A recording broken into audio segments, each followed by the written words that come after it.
A small gesture that made a millionaire rethink his life. Chapter 1. The Man of Ice. Richard Thornton gazed at the city through the panoramic windows of his 47th floor office. Manhattan stretched before him like a chessboard where he always knew what the next move would be. At 52, he had built an investment empire worth $3.2 billion. His name was whispered with reverence on Wall Street and feared in corporate boardrooms, but no one whispered his name with affection. Richard adjusted the cuff of his custom-made Italian shirt and checked the Patek Philippe on his wrist. 7:47 p.m. Late again for dinner with investors. Not that it mattered, they would wait. They always waited.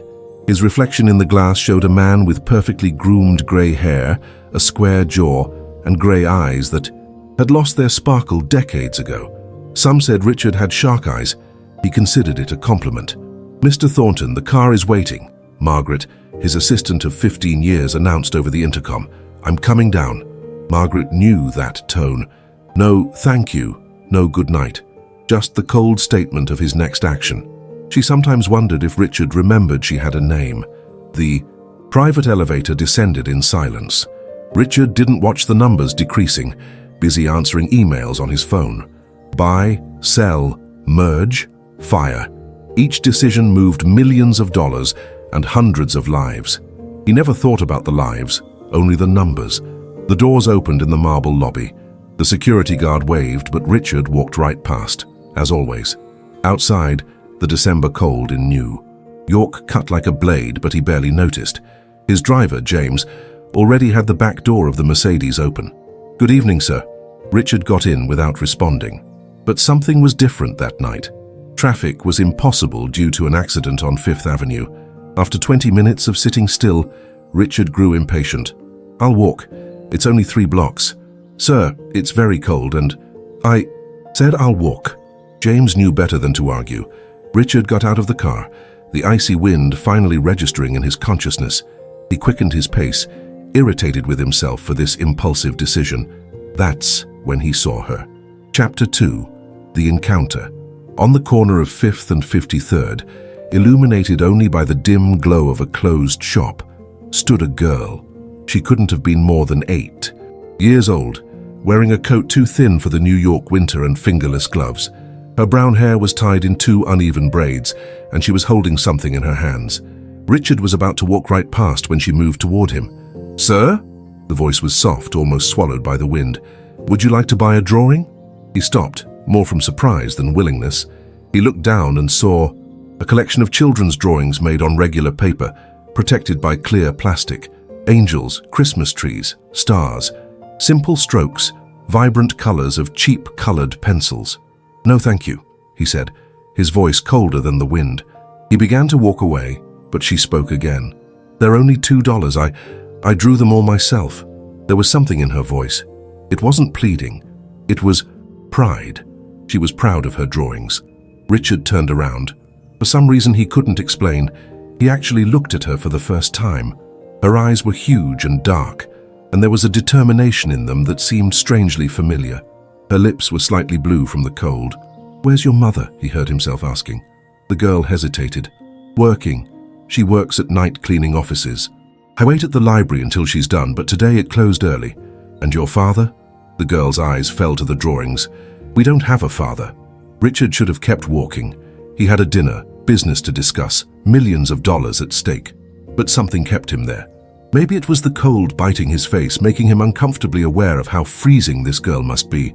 Maybe it was the way she held those drawings, as if they were treasures.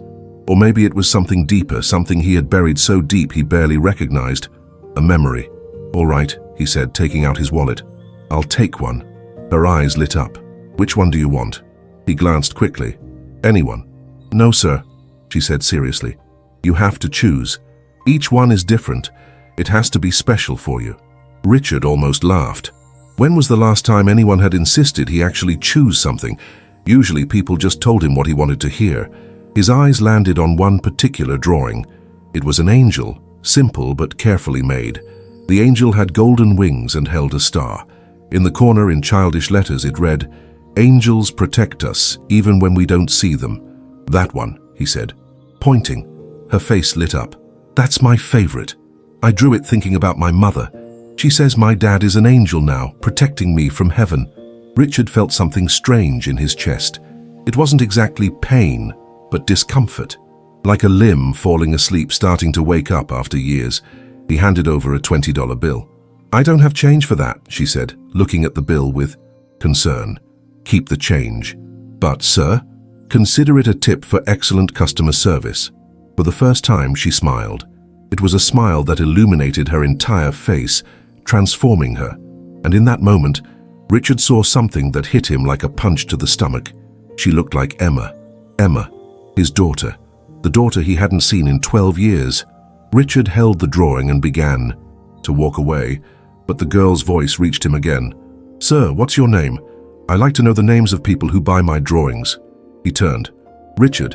And yours? Sophie. Sophie Martinez. She extended her small hand, and he, surprised at himself, shook it. Her fingers were frozen. Sophie, you need to go inside. It's too cold. I know, Mr. Richard, but my mom doesn't finish for another hour. And I want to sell a few more drawings. We're saving up for a better place, a place where I have my own room. There was something in the way she said it, with so much hope and determination, that broke something inside him. Richard opened his mouth to say something, but his phone rang. It was his partner, probably irritated about being late. Reality pulled him back. He had a dinner, business, his real life waiting. Stay safe, Sophie, was all he said before walking away, but he couldn't stop looking back. Sophie remained there, small and lonely on the icy corner, waving her drawings at hurried passers-by who barely glanced at her. Richard arrived at the restaurant 20 minutes late. The Japanese investors were already seated, too polite to show irritation. The dinner proceeded as always. Business talk, numbers, strategies. Richard was present, but his mind kept wandering back to that corner. Thornton-san, are you well? One of the investors asked. Perfectly, Richard lied, picking up his wine glass. But he wasn't well. For the first time in years, something had pierced the armor he had built around his heart, and that something had brown eyes and sold drawings on a frozen corner. That night, in his empty penthouse apartment, Richard stayed awake looking at the angel drawing. He couldn't remember the last time he had hung anything on his walls for sentimental value. Everything in his apartment was expensive, selected by a decorator soulless, but there was soul in that simple drawing, and there was Emma. Emma had been 8 years old the last time he saw her. The same dark eyes, the same bright smile. She used to draw too, filling the refrigerator with her colorful creations. Catherine, his ex-wife, always made a point of admiring each one. Catherine. Just thinking about her brought a wave of regret so strong he had to sit down. They had married young, full of dreams, but as Richard climbed in his career, increasingly obsessed with success, he drifted away. He missed birthdays, school recitals, family dinners. He was always at the office, always in a meeting, always chasing the next million. You've become a stranger to your own family, Catherine had said the night she left him. Emma was sleeping upstairs, unaware that her world was about to crumble. Emma asks why Daddy is never home, and I don't know what to answer anymore. I'm doing all this for you, he had replied, furious. To give you the best life. We don't want the best life, we want you. But Richard couldn't understand. He had grown up poor, so poor that sometimes he went hungry. He had sworn his family would never go through that. Money was security, money was love, money was everything, except it wasn't. Catherine took Emma and moved to Seattle. The calls became less frequent, then stopped. Emma stopped answering his calls. Catherine said it was better this way, that he was confusing the girl. There were lawyers, papers, agreements. He paid generous alimony, but didn't see his daughter. And instead of fighting, of changing, Richard dove even deeper into work. It was easier to buy companies than to face the fact that he had lost his own daughter. Now, 12. Years later, holding Sophie's drawing, Richard realized something terrible. He didn't even know what Emma looked like now. She was 20. Was she in college? Did she have a boyfriend? What were her dreams? He knew nothing. The next morning, Richard woke up with a strange feeling. For a moment, he couldn't identify it. Then he realized it was restlessness, something he hadn't felt in years. He tried to concentrate on work, but his mind kept returning to Sophie. Would she be on the corner again that night? The cold had gotten worse. The news was warning about below-zero temperatures. At 6:30 p.m., Richard did something he never did. He left the office early. Margaret, I'm leaving. She looked at him as if he had announced he was going to Mars. "Sir, but the meeting with—" "Reschedule." He didn't wait for her response. 20 minutes later, Richard was on the corner of 5th and 53rd, and there was Sophie, in the same place, with the same stack of drawings. But today there was something different. She was visibly shivering, and her lips were bluer than the night before. "Sophie," he approached. She looked up and her face lit up.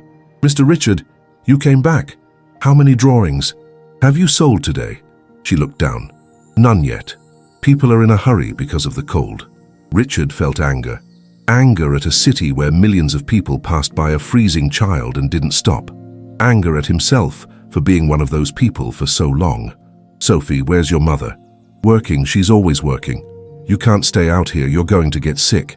But I need to sell the drawings. My mother," she hesitated.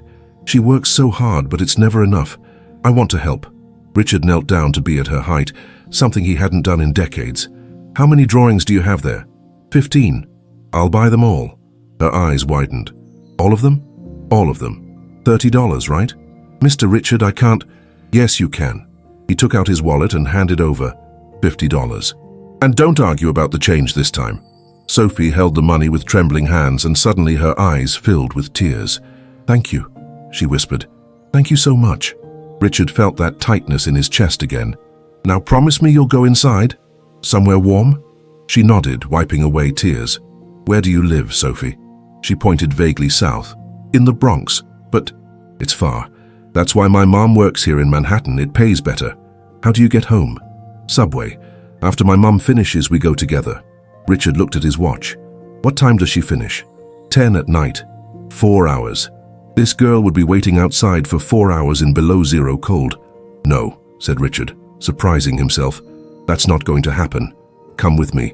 Sophie backed away, instinctively distrustful. "My mom said not to go with strangers." "Your mother is right." Richard thought quickly. "Where does she work?" "The Chrysler Building. She cleans the offices." Richard knew the Chrysler Building well. His company had 2 floors there. "All right, let's find your mother and explain the situation. But first, you need to warm up. There's a coffee shop on the corner. We can wait there until your mother takes a break." Sophie still looked uncertain. "Look," said Richard, showing his business card. "This is my name, my company. You can take a picture with your phone if you have one and send it to your mother. Tell her exactly where we are. You can even call her now if you want." Sophie pulled an old phone from her pocket, the kind that only made calls. She dialed and waited. "Mom?" Her voice became more animated. "Yes, I'm okay. Mom, I sold all my drawings, and there's a man here. He's kind. He wants me to get out of the cold. His name is Richard Thornton. Yes, I can put it on speaker." A tired woman's voice echoed from the phone. "Mr. Thornton? Mrs. Martinez, your daughter is freezing out here. I'd like to take her to a nearby coffee shop. Until you finish work. You can meet us there when you take a break, or I can bring Sophie to you now, whichever you prefer." There was a long pause. Richard imagined the woman on the other end, weighing her options, trying to decide if she could trust this stranger. "Please," Richard added, and there was something in his voice he barely recognized. It was raw sincerity. "I won't hurt her. I can't leave her out here in the cold. Can you bring her here?" The woman's voice trembled. "I can take a break in 15 minutes. "Of course." 15 minutes later, Richard and Sophie were in the lobby of the Chrysler Building. A thin woman about 30 years old came out of the service elevator. She wore a cleaning uniform and had a face marked by exhaustion, but her eyes were sharp and protective. "Mom!" Sophie ran to her. Maria Martinez hugged her daughter, but her eyes never left Richard. "Mrs. Martinez," he extended his hand. "Richard Thornton." She shook his hand hesitantly. "Why are you doing this?" It was a good question. Richard wasn't sure of the complete answer. "Because," he began, then stopped. The truth came out easier than he expected. "Because I have a daughter I haven't seen in 12 years, and if she were alone freezing on some corner, I would want someone to take care of her." Something changed in Maria's face. The suspicion softened slightly. "I work until 10, she said. "Sophie usually waits at the library, but it closed early today because of a broken pipe." "Let me help," said Richard. "I can take her to dinner, a safe, public place. You can join us when you finish work, Or if you prefer, I can just give money so she can take a taxi home." "We don't accept charity," Maria said, pride raising her chin. Richard recognized that pride. He had grown up with it. "It's not charity. Sophie sold me 15 drawings. She's an excellent artist and a shrewd businesswoman. I'm simply ensuring that my, artistic consultant is comfortable." Sophie laughed. Maria almost smiled. "Please," said Richard, "just let me do this. A mother shouldn't have to worry if her daughter is safe and warm." Maria looked at Sophie, then at Richard. Finally, she nodded. "There's a diner on the next block. Joe's Diner. I know the owner. You can wait there. I'll meet you at 10. Joe's Diner was the kind of place Richard never frequented. Patched vinyl benches, laminated menus, coffee that had probably been in the pot since morning. But it was warm, and the man behind the counter waved to Sophie as if he knew her. "Sophie? And who's your friend?" "Hi, Mr. Joe. This is Mr. Richard. He bought all my drawings." "All of them? Well, that's a man of good taste," Joe winked. "What'll you have?" Sophie looked at the menu with hungry eyes. Richard realized she probably hadn't eaten since school lunch. "Order whatever you want," he said. "Really? Really?" She ordered pancakes with chocolate and strawberries. Richard ordered coffee, but when the food arrived, smelling of butter and sweetness, his stomach growled. He couldn't remember the last time he had eaten something that wasn't from a 5-star restaurant. "Want a piece?" Sophie offered. "No, thank you. My mom says sharing makes food taste better." Richard accepted a piece of the pancakes, and she was right. They were delicious. As Sophie ate, she talked about her school, her friends, her favorite drawing she made of a dragon. Richard found himself actually listening, something he rarely did with anyone. "Why do you draw, Sophie?" She thought about it. "Because when I draw, I can make the world the way I want it. I can draw my mom resting in a comfortable chair. I can draw a room for myself with stars on the ceiling. I can draw my dad visiting us, even though he went to heaven." Richard felt that familiar tightness in his chest. "Your father, when did he pass away?" "I was 4. He was a truck driver, had an accident." She said it matter-of-factly, but there was old sadness in her eyes. "I don't remember much about him, but my mom says he loved me very much. She says he worked hard so we could have a better life." "Just like me," thought Richard, "just like I said I was doing." "And your mother? Is she okay?" Sophie hesitated, and Richard saw worry pass over her young face. "She's always tired. Works cleaning at night and then works part-time at a laundromat during the day while I'm at school. She says it's okay, but I hear her cry sometimes when she thinks I'm sleeping." Sophie's voice dropped lower. "We live in a small apartment with 2 other families. It's noisy and sometimes there are rats. My mom is saving up so we can move, but every time she almost saves enough, something happens. Like when I got sick and we had to pay the doctor. Or when winter came and we needed warmer coats." Richard looked at this little girl who understood more about struggle and sacrifice than most adults he knew. "Is that why you sell drawings? To help your mother?" Sophie nodded. "She doesn't know I come here after the library. She'd be worried. But I want to help, even if it's just a little bit." "Sophie, does your mother know how lucky she is to—" "Have you?" For the first time, Sophie looked shy.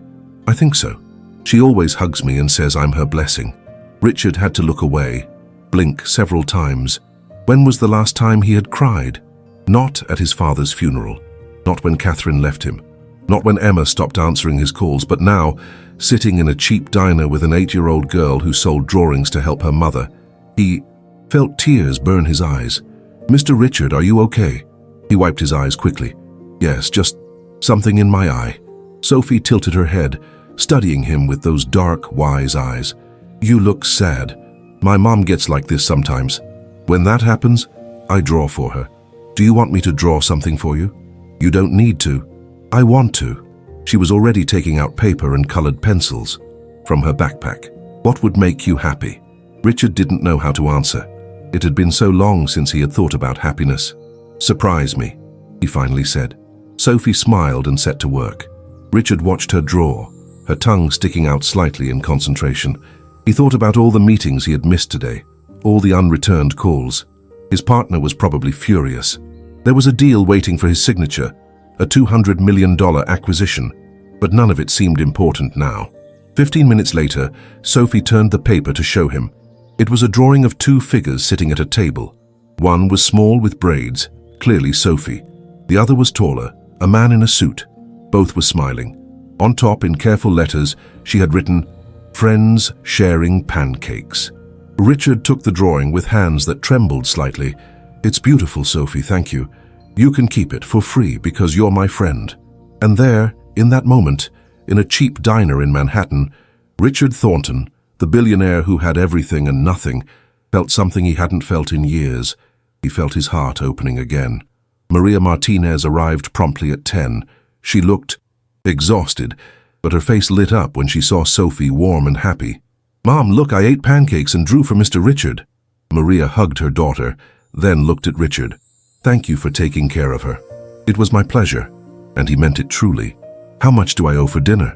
"Nothing, it's already paid." "Mr. Thornton, please call me Richard. And please don't be offended. He searched for the right words. "I needed this as much as Sophie, maybe more." Maria studied him, her eyes sharp despite the exhaustion. "Sophie, sweetheart, can you go to the counter and ask for a glass of water for Mommy?"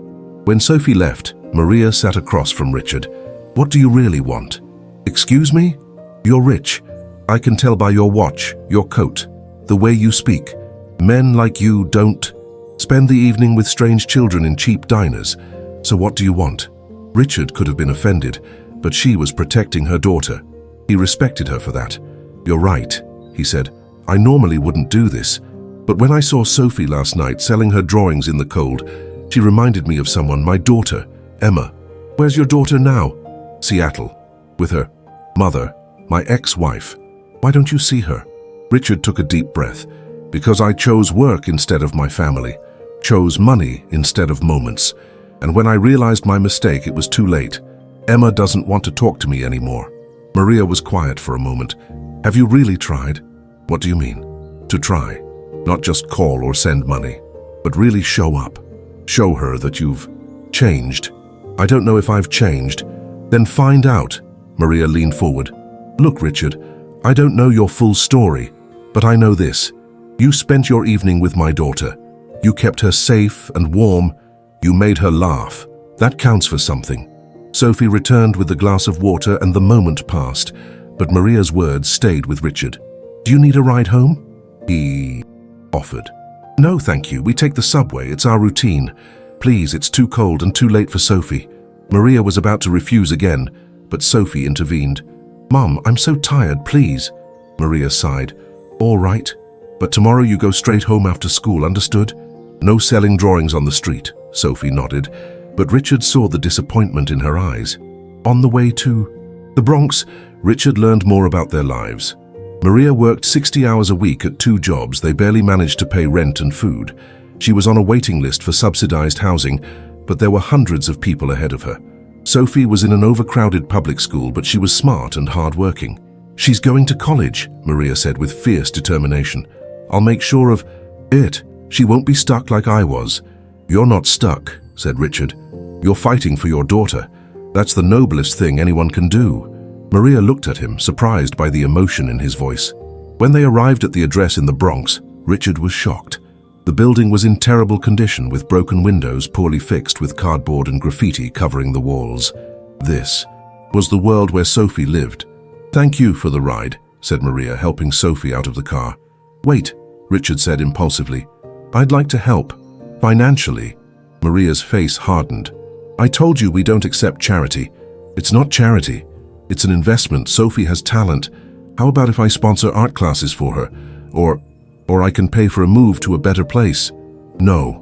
The word was firm. Maria took Sophie by the hand. "We take care of ourselves, always have, but I appreciate today's kindness. Really." She started to walk away, but Sophie broke free and ran back to hug Richard. "Thank you, Mr. Richard. You're an angel, like my daddy." And then they were gone, disappearing into the dark building. Richard sat in the car for a long time after they went in. James, in the driver's seat, said nothing. He had worked for Richard for 10 years and had never seen him like this. "James," Richard finally said, "when was the last time I did something good? Something that really mattered?"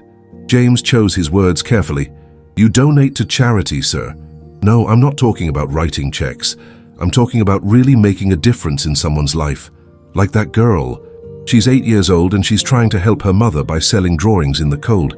And I have billions and I don't know when was the last time I really helped anyone. It's not too late to change, sir. Richard looked at the drawing Sophie had made. Friends sharing pancakes. Two people connected by a simple moment of kindness. No, he said softly. It's not too late. Richard didn't sleep that night. He lay in his $5 million penthouse, surrounded by luxury that suddenly seemed empty and meaningless. He thought about Sophie in her overcrowded apartment, smelling of mold. Thought about Maria working herself to exhaustion.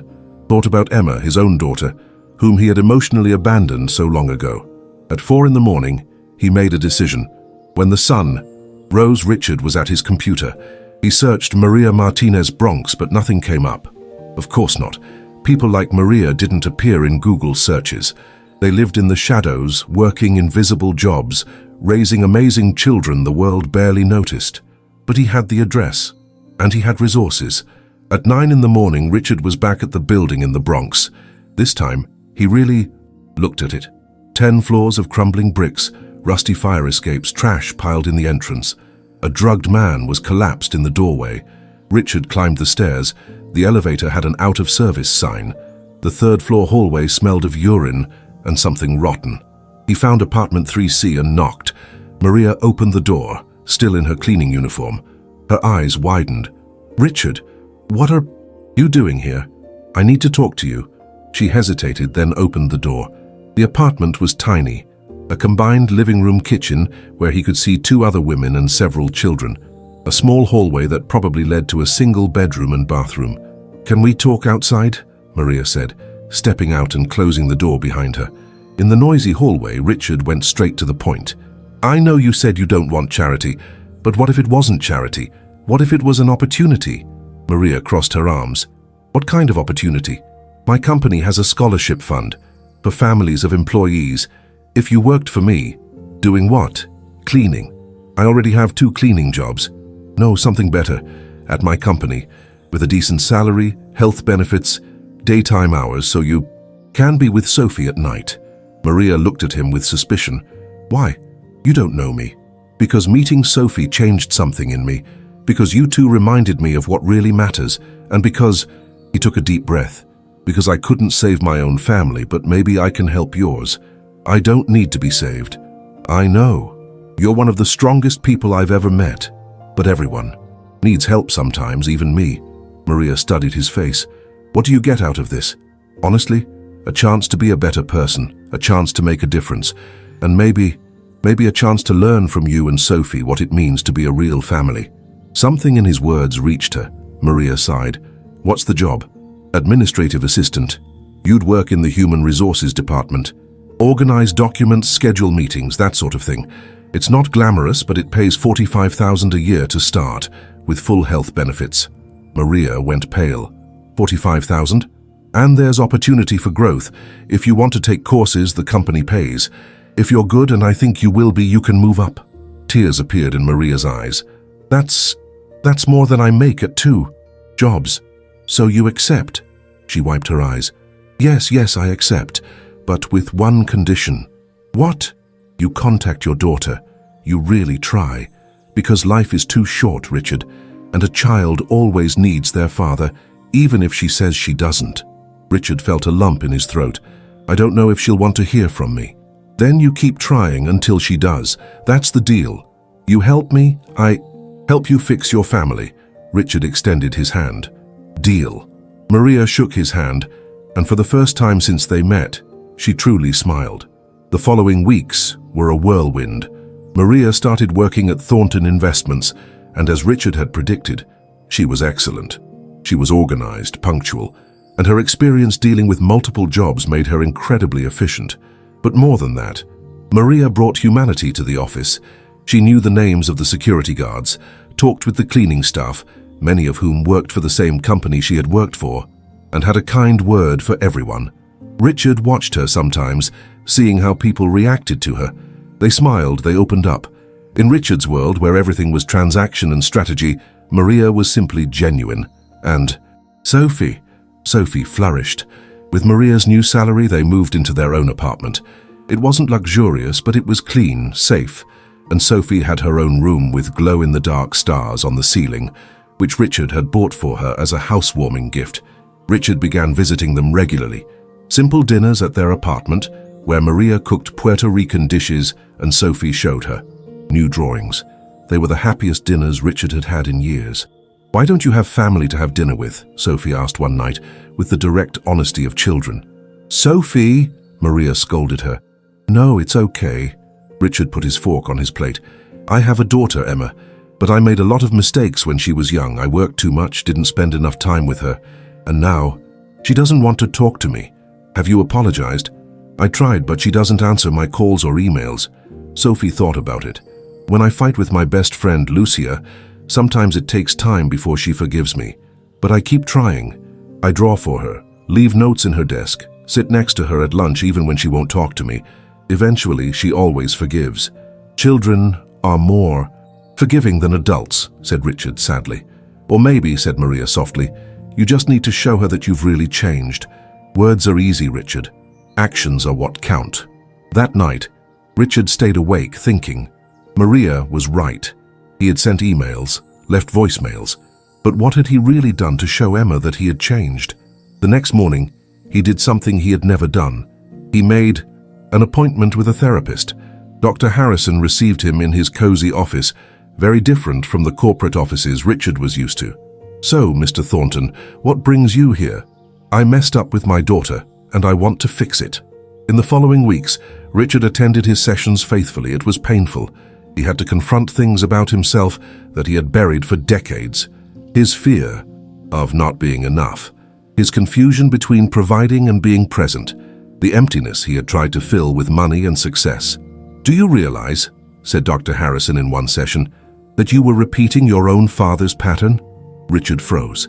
His father had worked 3 jobs to keep them alive after his mother's death. Richard rarely saw him, and when he did, his father was always too exhausted to really be present. "My father did what he had to do. We were poor." "And did you miss him?" The question hit Richard like a punch. "Yes, I missed him all the time. And yet, when you had your own daughter, you did the same thing." "Why?" Richard struggled to answer. "Because I thought if I made enough money, she'd never have to go through what I went through. She'd never have to feel ashamed of second-hand clothes or not being able to buy school lunch. But what did Emma really want? She wanted me to go to her dance recitals, help her with homework, be there. And now, are you ready to be there?" Richard thought about Sophie, about how simply being present at that dinner had meant everything to her, about how Maria worked hard not for money, but for love. "Yes," he said, "I'm ready, but I don't know if it's too late. There's only one way to find out." On December 20th, 5 weeks after meeting Sophie, Richard did something he hadn't done in 12 years. He took a plane to Seattle. He didn't tell Catherine he was coming, didn't want to give her the chance to say no, but he had hired a private investigator, something that made him feel dirty but necessary, to find out where Emma was. She was studying art at the University of Washington, lived in a dorm on campus, and according to the investigator, she worked part-time at an art gallery in the Capitol Hill neighborhood. Richard went straight to the gallery. It was small, specializing in emerging local art. Through the window, he saw her, Emma. She had grown up, no longer the 8-year-old girl he remembered, but a young woman. She had Catherine's dark hair, but her eyes were his. And in that moment, he saw in her the same determination he had seen in Sophie. His heart beat so hard he thought it would explode. His hands trembled. For a moment, he almost walked away. Who did he think he was, showing up like this? She hated him. She had every right to hate him. But then he thought about Sophie saying, "I keep trying." Richard opened the gallery door. A bell rang. Emma looked up from the desk where she was cataloging art pieces. Their eyes met. Richard saw shock, then confusion, then anger pass over her face. "Emma," he said, and his voice came out broken. "What are you doing here?" Her voice was cold, but he could hear the tremor in it. "I needed to see you. After 12 years, you needed to see me." Other customers were looking, Emma noticed. "In the back," she said curtly, pointing to a back room. She led him to a small office full of boxes and paperwork. As soon as the door closed, she turned to him. "You have no right to show up like this." "I know. You have no right to walk into my life after all these years." "I know.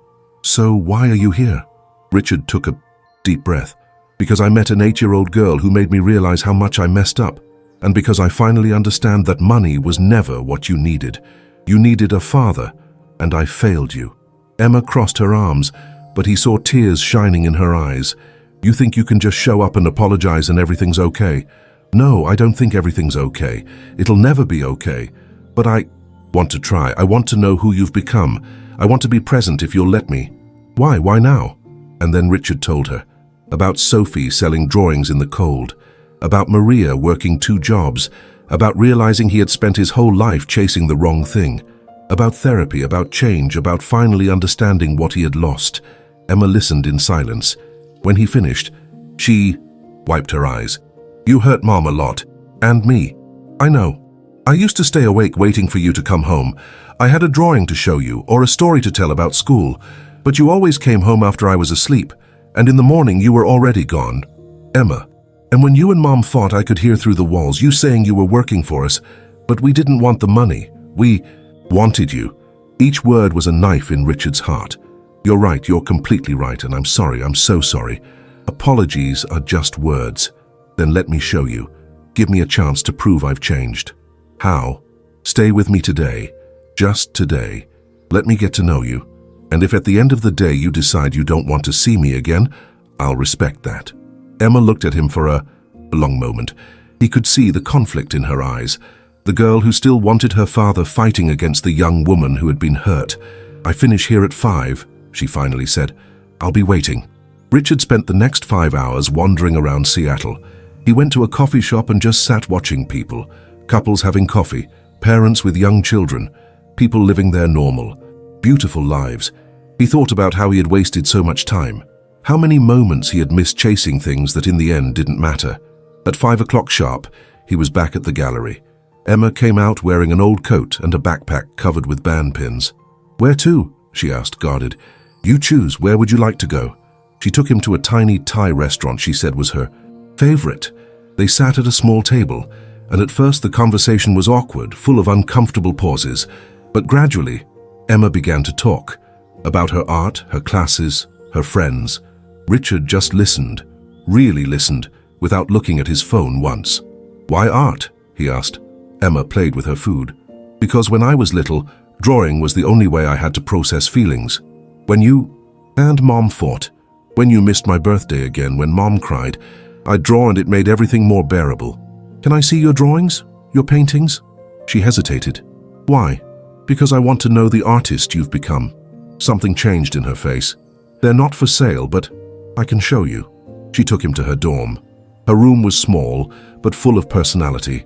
Band posters, photos, of friends, and on every wall art, her paintings.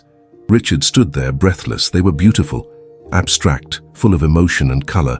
Some dark and turbulent, others full of light and hope. "Emma, these are incredible. You don't have to pretend you like them." "I'm not pretending." He approached one painting in particular. It was of a small figure, obviously a child, looking out a window at a nighttime city. The figure looked so lonely, so small. "This is you." Emma nodded. "I painted it last year. It's how I felt as a child. Always waiting, always alone." Richard felt tears burn his eyes. "Emma, I don't." She raised her hand. "If you start crying, I'm going to start crying, and I don't want to cry today." He swallowed the tears. "Okay, so tell me about this one." And she told him about each painting, each piece of art. And Richard listened, really listened, seeing his daughter not as the child he had abandoned, but as the extraordinary woman she had become despite him. As the sun began to set, they were sitting on her dorm room windowsill looking out at the campus. "You mentioned a girl," Emma said softly. "Sophie." "Yes. What does she have that I didn't have?" The question cut deep. "Nothing. She doesn't have anything you didn't have. The difference was in me. I wasn't ready to see then. But now I see." "And what do you see?" "I see that what matters most isn't the money you leave your children, but the time you spend with them. I see that being present is more valuable than any present you can buy, and I see that I wasted the most. Precious years of your life chasing things that never made me happy." Emma was quiet for a long moment. "Have you really changed?" "I'm trying, every day." "And what if I wanted to try too? Try to reconnect?" Richard's heart almost stopped. You mean that? I don't know. Maybe. But it has to be slow. And you have to prove you won't disappear again. I promise. I won't disappear. Emma looked at him, searching his eyes for signs of lies. Apparently satisfied with what she saw, she nodded slowly. Okay, let's try. Richard couldn't hold himself back. He hugged her, and after a moment of hesitation, she hugged him back. And there, in that small dorm room in Seattle, 12 years of pain began very slowly to heal. Richard spent the next few days in Seattle. He cancelled all his meetings, ignored urgent calls, and for the first time in his adult life put something above work. His daughter. They had breakfast together, walked through Pike Place Market. He watched her paint in her studio at the university. They talked about everything: art, music, politics, life. Richard discovered that Emma was brilliant, funny, and deeply compassionate. She volunteered at a homeless shelter on weekends. She wanted to use her art to make a difference in the world. She's a better person than I ever was, thought Richard, despite me, not because of me. On the third day, he finally had the courage to ask about Catherine. How's your mother? Emma hesitated. She's good. Remarried 5 years ago. He's a good man. He was there when you weren't. That hurt, but Richard knew it was the truth. I'm glad she found someone. Do you want to see her? Only if she wants to see me. Emma picked up her phone. I'll call her. The conversation was brief. When Emma hung up, she said, she'll meet us for coffee tomorrow. Catherine was waiting at the coffee shop when they arrived. She was 45 now, but still beautiful. She looked happy, fulfilled in a way she never looked. When married to Richard. Richard, she said, polite but cold. Catherine, thank you for meeting with me. They sat down, and for a moment, no one spoke. Emma looked between her parents, anxious. Emma told me you're trying to reconnect with her, Catherine finally said. Yes, if she'll allow it. And why now? Why after all these years? Richard didn't avoid her gaze. Because I finally grew up. Because I met people who showed me what really matters. And because I realized I spent 12 years running from the biggest failure of my life, instead of trying to fix it. Catherine studied him. You hurt her, Richard. Deeply. She used to cry, asking why her father didn't love her. I loved her. I always loved her. I was just terrible at showing it. Love without action is just an empty word. I know. And that's why I'm here. Not with words, but with action. I'm showing up, and I'll keep showing up if Emma lets me. Catherine looked at her daughter. What do you want, honey? Emma held both her parents' hands. I want to try. It won't erase the past, but maybe we can build something new. Tears rolled down Catherine's face. Then we'll try. And there, in that coffee shop in Seattle, something miraculous happened. A shattered family began to come together again. When Richard returned to New York 2 days before Christmas, he was a different man. He still had his business, his money, his success. But now, those things didn't define him anymore. He went straight to Maria and Sophie's apartment. When Sophie opened the door, she screamed with joy. Mr. Richard, you came back. I promised I would, didn't I? Maria came out of the kitchen, smiling. How did it go? Richard couldn't stop smiling. I saw my daughter, and she's giving me a chance.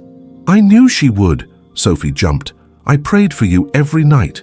Something inside Richard melted. This girl who had so little had prayed for him. Thank you, Sophie.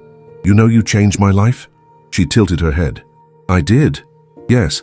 If I hadn't met you that night, I'd still be an empty, lonely man. But you showed me what really matters. What matters? Love, family, being present. Those small things that are actually the biggest things of all. Maria blinked tears from her eyes. Stay for dinner, please. They ate rice and beans, roasted pork, and plantains. It was simple, but it was the most delicious meal Richard had eaten in years because it was made with love and shared with people who truly cared about him. After dinner, Sophie brought out a box. I made something for you, she said shyly.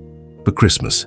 Inside was a framed drawing. It was of 4 figures, a woman, a girl, and 2 men, all holding hands, smiling. On top it read, Family comes in all shapes. This is you, me, Mom, and your daughter Emma, Sophie explained, because you're part of our family now, and we're part of yours. Richard couldn't hold it anymore. The tears he had kept in for decades finally came out. He cried for all the lost years, for all the pain he had caused, for all the life he had wasted.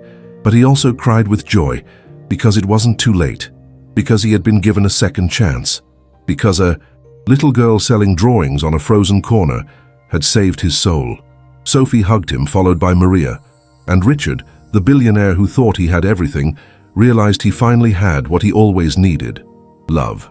On Christmas Day, something extraordinary happened. Emma flew to New York. Richard picked her up at the airport, his heart beating wildly.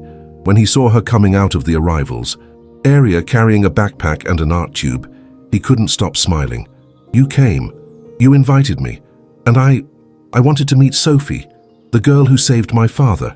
Richard took her straight to Maria's apartment. When they rang the doorbell, Sophie opened the door with a huge bow in her hair. "Merry Christmas," she shouted, then stopped, looking at Emma. "You're Emma?" "I am. And you must be..." "Sophie, Mr. Richard showed me pictures of you. You paint, I draw, we're practically sisters."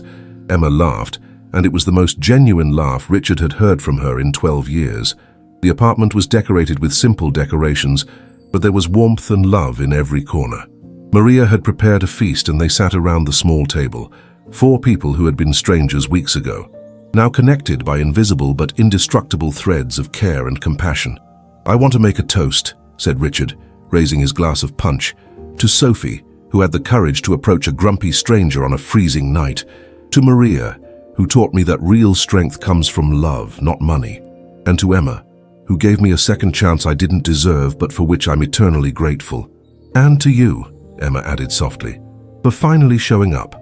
They clinked glasses, and Richard felt something he hadn't felt in decades: complete and total peace. After dinner, they exchanged gifts. Richard had only bought small, thoughtful things: art supplies for Sophie, a warm cashmere scarf for Maria, but it was Emma's gift that knocked him down. It was a painting of him and her, sitting on her dorm room windowsill watching the sunset. She had painted it from memory in just a few days. "It's how I want to remember this moment," she said, "the beginning of something new." Richard couldn't speak. He just hugged his daughter, this extraordinary gift he had almost lost forever. Late at night, after Sophie went to sleep and Emma and Maria were talking in the kitchen, Richard stood in the small living room. He looked at Sophie's drawings on the walls, at Emma's painting in his hands, at the 2 women laughing in the kitchen. His phone rang. It was his partner, irritated about a deal that needed attention. Richard looked at the phone, then turned it off. Business could wait. For the first time in his life, he had something more important. He had a family. The gallery in Manhattan was packed with people. It was Emma Thornton's first solo exhibition, and the walls were covered with her extraordinary paintings. Richard stood in the back, watching with pride as Emma spoke with art collectors and journalists. She had graduated early and moved to New York 6 months ago. Richard had helped find a studio for her, but her success was all her own. Next to him stood Catherine and her husband Tom. They had flown in for the event. Things between Richard and Catherine would never be what they were before, but they had found a respectful friendship, united by their mutual love for Emma. "She's incredible," said Catherine. "You must be so proud." "I am, and I thank you for raising her to be who she is." Catherine smiled. "We both contributed, Richard. You may not have been there before, but you're here now, and that means everything." Maria arrived with Sophie, who was now 10 years old and still carried her art folder everywhere. "Sorry we're late." Sophie had art class. Sophie had flourished in the past 2 years. With Maria's stable salary and Richard's support, who had become a kind of honorary uncle, she attended a better school and had private art lessons. Her talent was growing exponentially. "Mr. Richard," Sophie ran to hug him. "I made a drawing of Emma's painting." She showed him a sketch of one of Emma's paintings. Even at 10, you could see the raw talent. "It's beautiful, Sophie. You know, when you grow up, you'll have your own exhibition in this very gallery." "You think so?" "I know so." Emma came over to them, her face glowing with happiness. "You all came. All of you." She hugged her father, then Catherine, then Maria and Sophie, this heterogeneous group of people who had become her extended family. "I have an announcement," said Emma, looking nervously at Richard. 4 of my paintings sold, and with the money I want to do something." "What?" asked Richard. "I want to create a scholarship fund for children from low-income families who want to study art. I'm going to call it the Sophie Art Program, because if it weren't for a brave child selling drawings on a frozen corner, none of this would have happened." Sophie's eyes widened. A program with my name? With your name, because you changed everything. Richard had to turn away, blink back tears. His daughter, whom he had almost lost forever, was now paying forward the kindness that had changed their lives. Richard, Emma's voice reached him. Are you okay? He turned to them, to everyone. I'm more than okay. I'm finally happy. And it was true.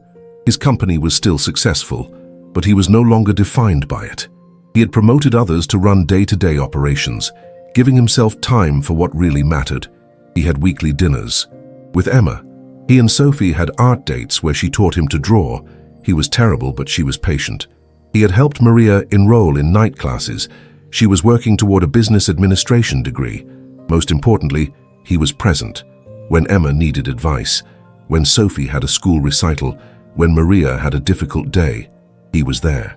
As the group gathered for a photo, Richard looked around. This was his true wealth. Not the billions in the bank, not the empire he had built, but these people, these connections, this love. Everyone say cheese, said the photographer. But Richard didn't say cheese. He just looked at the people around him and thought, I'm the richest man in the world. Because he finally understood the truth that Sophie had tried to show him from the beginning, that the smallest gestures of kindness can change entire lives, that love is the only currency that truly matters, and that it's never too late to become the person you should have been from the start.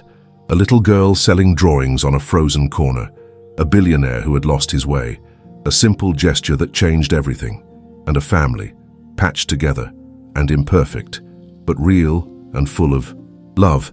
This was the true story of Richard Thornton, not of the ruthless billionaire he had been, but of the man he became when he finally opened his frozen heart and let love in. And it all started with $2 and a drawing of an angel. The end. Sometimes the greatest changes come from the smallest moments. A child smiling, a hand extended, a stranger who cares. Don't underestimate the power of a small gesture of kindness. It can save a soul, reunite a family, and change the world, one person at a time.